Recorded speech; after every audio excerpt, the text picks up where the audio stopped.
Saya punya kitab namanya Hasyiatut Turmusi, dikarang ulama top Indonesia, namanya Syekh Mahfud At-Turmusi. Itu beliau cerita, Imam Al-Amudi itu ulama top, tapi dia itu unik. Tiap ngajar santrinya itu ngajar matematika, ngajar ilmu eksak. Terus ditanya, sampai muridnya itu ragu, ini guruku masuk surga enggak, ini kiai kok hanya ngajar matematika. Ya kira-kira ngajar, ya seperti mahasiswa jenengan kan, ini rektor masuk surga enggak, ngomong teknik terus gitu loh.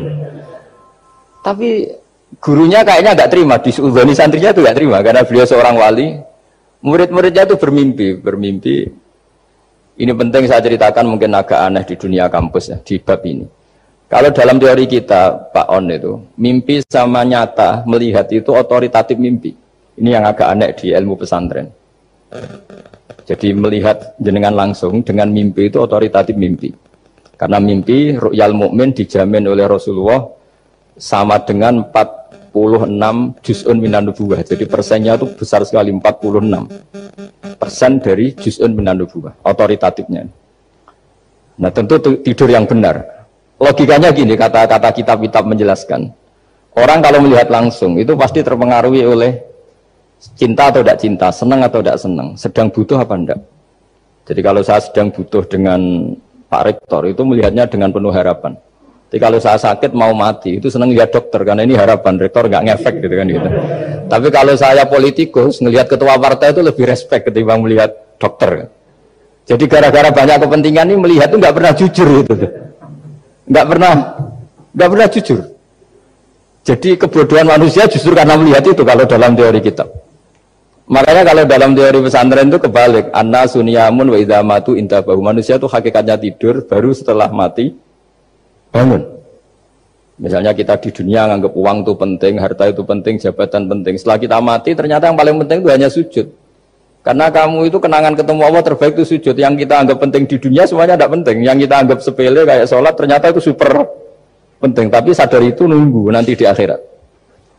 Ya, saya ini termasuk syukur yang sadar sebelum sampai akhirat. Jadi termasuk orang yang beruntung ya gitu. Nah, kenapa mimpi itu begitu penting? Karena tadi ketika orang tidur itu off semua, sistem sarafnya, sistem apanya. Yang ada hanya pengendalian Tuhan. Karena dia tidak bisa mengendalikan dirinya sendiri.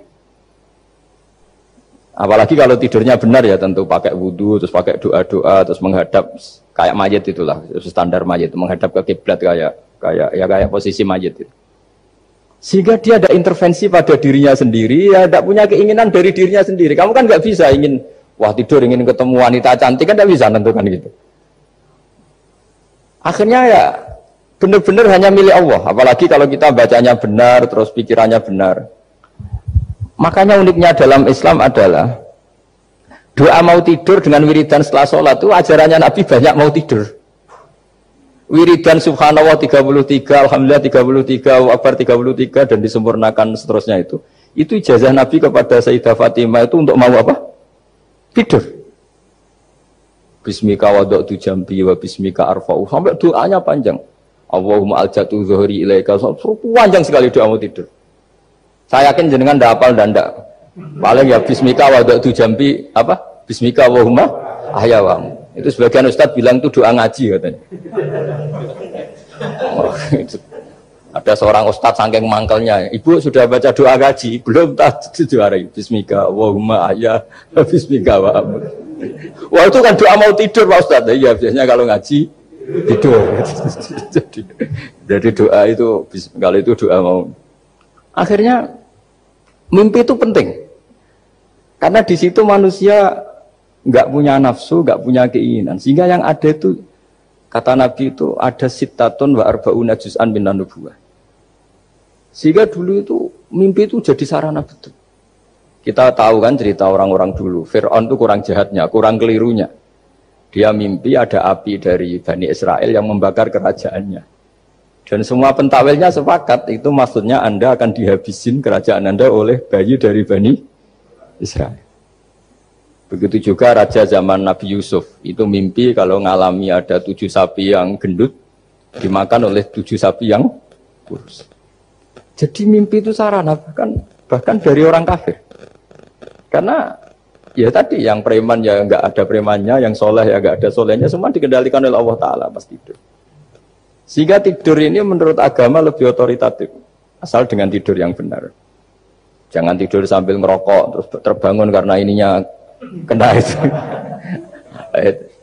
Nah, cerita-cerita unik begini kalau tidak orang pesantren itu tidak tahu. Karena ini memang khas pembalikan satu fakta yang diyakini orang banyak.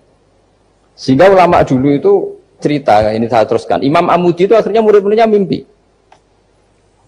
Mimpi di situ tanya, Pak Ustadz, Anda masuk surga enggak ketika hidupnya hanya nerangkan matematika?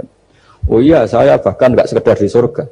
Malaikat dikumpulin Allah untuk mendengarkan presentasi saya ngajar matematika. Jadi kata dia cerita, Allah bilang gini ke malaikat, hei para malaikatku, kenapa kamu iman sama saya? Ya karena saya melihat engkau ya Allah, melihat kekuasaan engkau. Tapi imannya orang ini itu melebihi iman kamu. Wah ya tidak bisa saya melihat engkau langsung, ini tidak melihat engkau langsung. Kenapa begitu yakin seperti yakin kita? Oh iya. Terus Imam Amudi, silahkan ajari matematika. Imam Amudi mulai ngajari matematika. Terus beliau ngajari ya sederhana. Angka 2, 3 sampai ribuan sampai jutaan itu bin nisbat ilal wahid nisbatun wahidah, yaitu nisbatul far'i ilal asli. Hanya ngajar itu dok. Dunia ini apapun banyaknya variannya, apapun banyak makhluknya, itu semuanya adalah nisbatul far'i ilal asli. Angka 2 ya cabangnya 1, 1 juta ya cabangnya 1, semua itu dimulai dari 1. Jadi di mana-mana hitungan itu dimulai dari 1. Dan 1 ini harus ada, yaitu Tuhan. Matematika akhirnya malaikat, wah keren juga maksudnya. Keren juga maksudnya. Akhirnya Allah bilang, dan itu didawuhkan juga oleh Rasulullah SAW, tuba liman amana bi walam yaroni. Yang hebat itu imannya orang yang enggak melihat saya.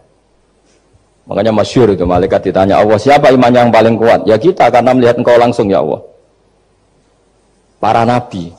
Terus tapi yang dari sekian pertanyaan itu jawab sama, yang paling ajaib adalah umat-umat Muhammad di akhir zaman, nggak menangi nabinya, juga nggak pernah lihat surga neraka, tapi iman sama saya. Dan mereka punya cara untuk imannya itu berkualitas sama dengan kamu para malaikat. Ya diantaranya dengan cara logika tadi yang saya utarakan tadi. Am khuliqu min ghairi syai'in am humul khaliqun. Kalau alam raya ini wujud, maka penyebabnya harus sesuatu yang wujud. Masa sesuatu yang nggak wujud menyebabkan yang wujud. Kalau angka 10 ada, 1 juta ada, pasti dimulai angka 1. Makanya nisbatus naini wal arba'ah ila ma la nihayatalaha, itu semuanya nisbatul far'i ilal asli. Semua angka berapapun jumlahnya itu binisbat ilal wahid adalah nisbatul far'i ilal asli. Itu cara-cara, makanya tadi kajian ilmu itu tidak ada habis-habis. Makanya perasaan saya itu kemungkinan orang Islam jadi ateis itu kecil, Pak Fatullah. Saya punya kitab, ini saya ulang lagi, kitab calon wali. Kenapa saya sering cerita wali? Kalau di kampus itu kan orang inginnya ya jadi dekan, jadi rektor, atau jadi menteri lah kira-kira gitu. Kalau di pesantren orang itu cita-citanya satu, ingin jadi wali. Ya supaya majelis ini barokah, saya tidak perlu cerita dunia kampus. Kalau ceritakan corong jomu ya segoro lah. Bongso keinginan gitu kan tidak selera saya, juga ada dunia saya. Supaya sampai dapat ilmu ya saya cerita dunia. Itu kitab, saya punya kitab calon wali lah kira-kira, atau wali sudah wali top, namanya kitab Tasbihul Fuad, karangannya Sayyid Abdul Al-Haddad. Itu beliau cerita, di antara ceritanya itu unik, kata beliau begini, saya itu tidak khawatir orang Islam jadi murtad, apalagi jadi ateis, karena kalimat la ilaha illallah itu sahlatun qoribah, kalimat yang mudah sekali. Sehingga saya tidak khawatir orang Islam yang ketemu orang ateis, ketemu orang macam-macam, asal diajari kalimat ini secara benar. Terus beliau cerita, yang saya takut tuh mereka masalah perempuan dan harta. Kalau iman kayaknya enggak. Singkat cerita, yaitu di kitab seperti itu. Singkat cerita, saya ketemu banyak orang yang kuliah di McGill atau kuliah di Amerika, di Jerman, mungkin di Norwegia, di mana-mana, di Australia, dan ketemu teman-teman yang di Korea Selatan juga.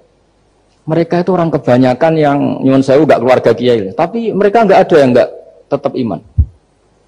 Ketika saya tanya, kenapa Anda tetap iman? Padahal ada beberapa negara yang lebih stabil, lebih makmur dibanding negara yang mengklaim sebagai negara Islam. Itu cara berpikir ya sederhana. Enggak lah Gus, kayaknya kok Tuhan kok ada tanggal lahirnya? Enggak lah, kayaknya yang namanya Tuhan tuh ya awal lah. Masa pencipta langit bumi dituhani orang yang lahirnya di bumi, kayak enggak lah kayaknya. Jadi ya berpikir jelas. Padahal ya kurang ajarnya Masya Allah. Anak ini ya dugem ya macam-macam, tapi kalau ditanya disuruh yang lain enggak mau dia. Enggak lah, kayak yang benar tetap Islam. Karena kalimat ini, yaitu tadi eksistensi Tuhan, tadi eksistensi Allah itu, la ilaha illallah itu kalimatun sahlah, kalimatun qoribah, kalimah yang begitu mudah difahami. Kenapa mudah difahami? Misalnya kita ngaji, Tuhan itu siapa? Yang menciptakan langit dan bumi.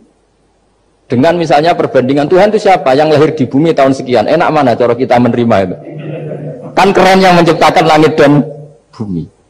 Tuhan itu siapa? Yang ada sebelum langit dan bumi. Dengan misalnya Tuhan adalah yang lahir di bumi. Keren mana aja. Nah, bayangkan kalau kita punya Tuhan Fir'aun. Sudah mati jadi tontonan kan. Terus wah gak keren maksudnya punya Tuhan kok seperti itu. Nah ini yang katanya Syekh Abdul Haddad. Kalimat ini sahlatun qoribah. Sehingga kalimat ini pula yang kita dilatih. La ilaha illallah kalimatu haqqin alaiha nahya wa alaiha namut wa alaiha nub'ats atau wa biha nub'ats insyaallah ta'ala minal aminin.